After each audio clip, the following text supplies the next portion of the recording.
Hey Life Masters, this is Stefan James from Project Life Mastery. Today I'm going to share with you how to wake up every morning at 5 a.m. even when you don't feel like it. Because I think we both know there's many times where you want to wake up earlier, you know the benefits of doing so, but you're not doing it. It's uncomfortable, it's hard at the beginning, just like with any new habit that you're implementing in your life, because that's what this is. If you're going to wake up at 5 a.m. or 6 a.m. or 4 a.m., that's a habit that anytime you implement a new habit, the beginning is the most uncomfortable, it's the hardest. But once you get past that initial period for the first maybe week, 2 weeks, 3 weeks, then it becomes automatic. Then it becomes easy. Then it becomes natural, okay?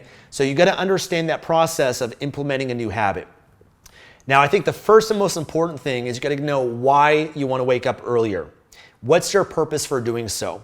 You got to know the benefits of waking up at 5 a.m. and associate to those benefits, because your why is what's going to discipline you to actually go through that uncomfortable period at the beginning to really make it a must and to wake up at 5 a.m. even when you don't feel like it, even when it's uncomfortable, even when you would still want to sleep in, okay?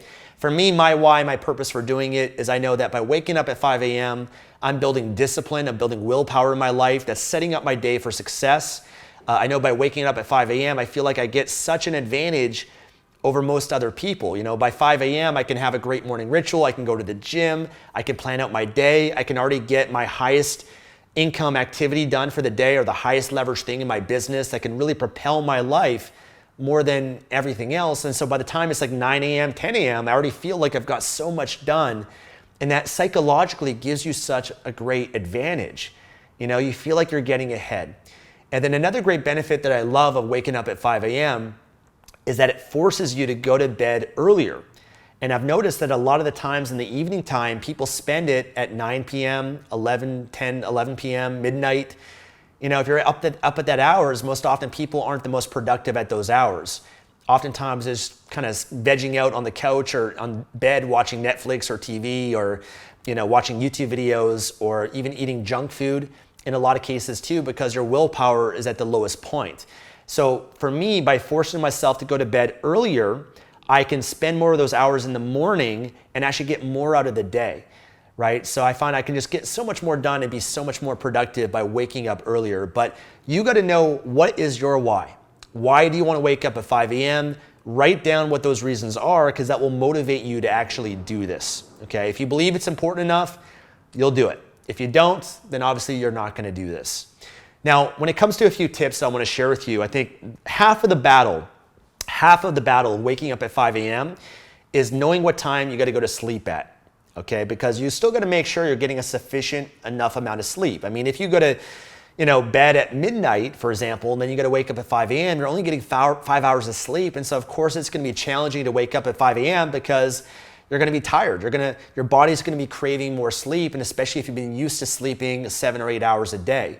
So if you still want to get 7 to 8 hours a day of sleep every day, which is what I recommend, that means that you have to plan what time you're going to go to bed at. So if you're waking up at 5 a.m., let's say you're getting 7 hours of sleep, that means you have to go to bed by 10 p.m., okay? Or 9 p.m. if you want to get 8 hours.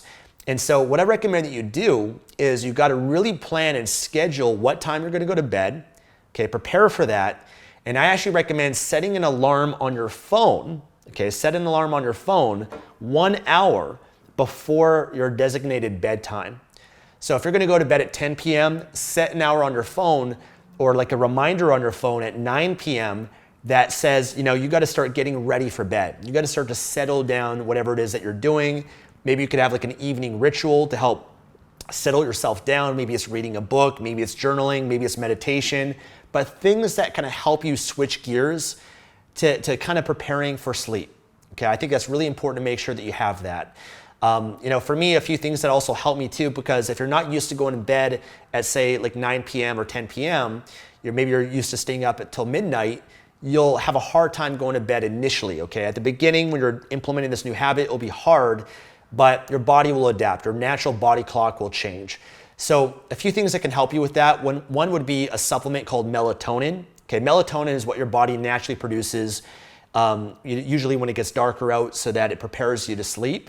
It helps you be a little bit more drowsy. So melatonin is a supplement that you can get. You can buy it at pretty much any health food store any pharmacy typically. Very inexpensive, but you can take a bit of melatonin and that will kind of help you be a little bit more drowsy and to sleep a lot easier. I also recommend using blue blocking glasses. They're basically glasses that you can wear that help block out blue light. That also prevents your body from releasing melatonin. So a lot of people in the evening time, they can't sleep because a lot of the times they're watching things on their computer, on their TV, on their phone. They're on devices that's preventing themselves from releasing the melatonin. So the blue blocking glasses will help make sure that your body is still releasing melatonin and will help you sleep a lot easier, okay? And like I said, adding in some sort of ritual at nighttime to help you settle down. Maybe it's taking a bath, maybe it's going to the sauna, maybe it's doing yoga. Things like that to help your body calm down, to prepare itself for sleep is very important. The next thing when it comes to waking up is obviously you want to set an alarm clock for 5 a.m.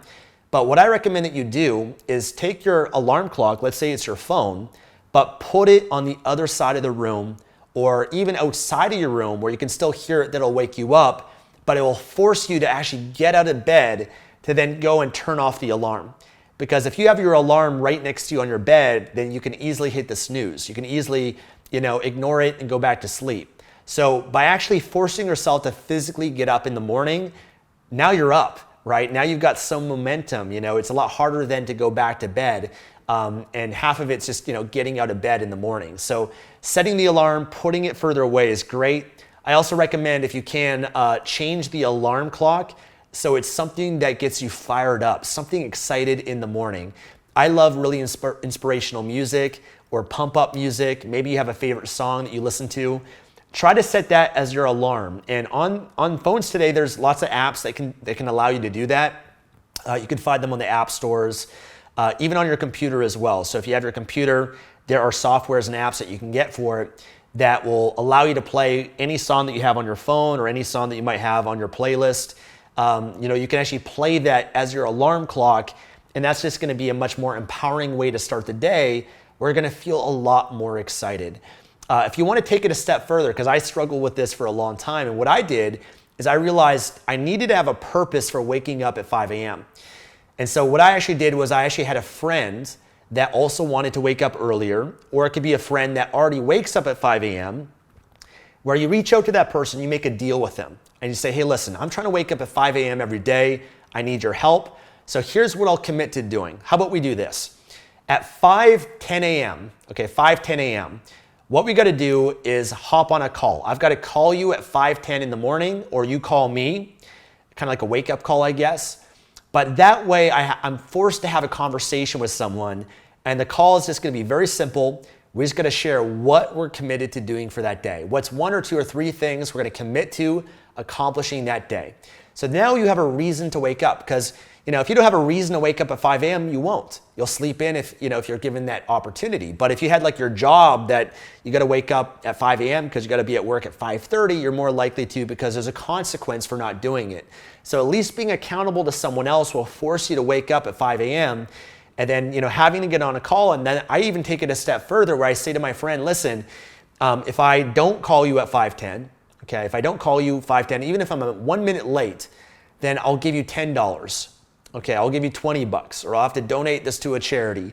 But that forces me to have a consequence for missing it. So now I'm forced to actually make sure that I do wake up at 5 a.m. and I honor my commitment and I have integrity with that, okay?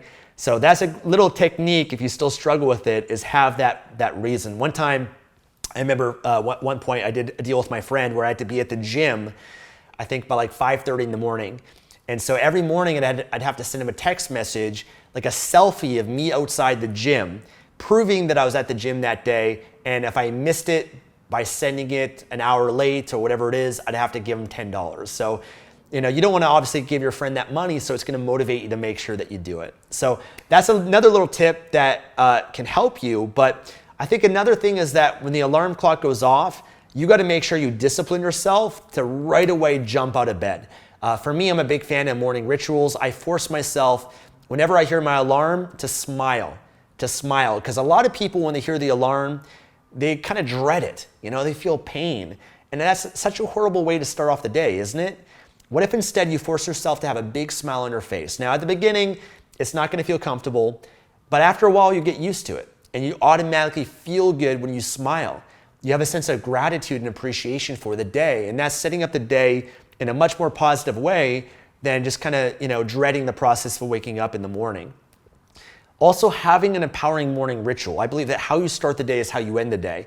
So for me, I've got mapped out a ritual that I go through every morning. Maybe for example, for you, it's waking up in the morning, it's going to the bathroom, brushing your teeth. Maybe from there, it's drinking a great glass of water, hydrating your body, making sure you're giving it the energy that it needs. Maybe it's doing 5 minutes of stretches. Maybe it's going to the gym, or going for a walk outside or going for a run. Maybe it's, having some healthy juices.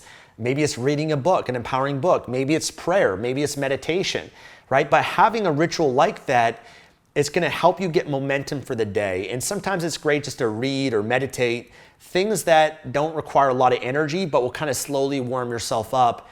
And then eventually, going to the gym or things that require a little bit more energy for you to do it.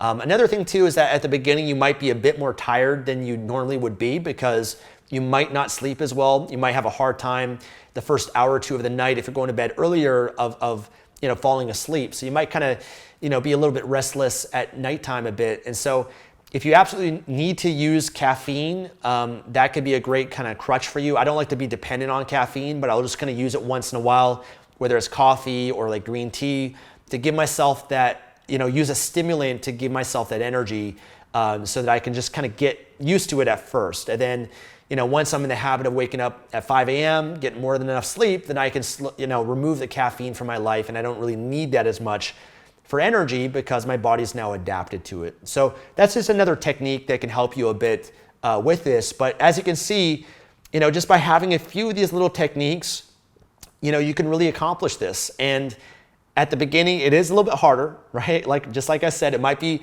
a little bit more tired. You're not going to get as much sleep.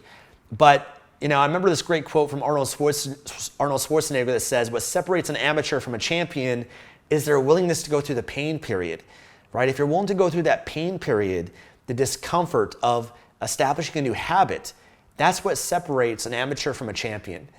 So understand it will be a little bit uncomfortable. It might be painful. You might not get that great sleep at first, but now you're going to have a new habit in your life that is really going to serve you and empower you and help you live your life on your terms and get more done and really live the life that you want to live. So hopefully this has helped you a lot. If you enjoyed this video, give it a thumbs up here on YouTube. If you want more videos like this, then hit subscribe below this video. Turn on notifications. My channel is all about self-development, mastering your life, your mindset, even on how to build an online business and create freedom for your life. So if you want to learn more about that, subscribe. Otherwise, if you want to learn more about morning rituals, I've got some great resources that can help you. One is I wrote a book called 67 Morning Ritual Habits. It's available on Amazon. It can help you to kind of plug in some empowering morning rituals in your morning so that you can be more productive. You can just get more out of your life and your body, your mind, your spirit. I also got a great course called Morning Ritual Mastery at morningritualmastery.com that can also help you create an empowering morning ritual. So I'll link all of that below in the description for you guys. But otherwise, thank you so much for watching, and I look forward to seeing you again in the next video. God bless.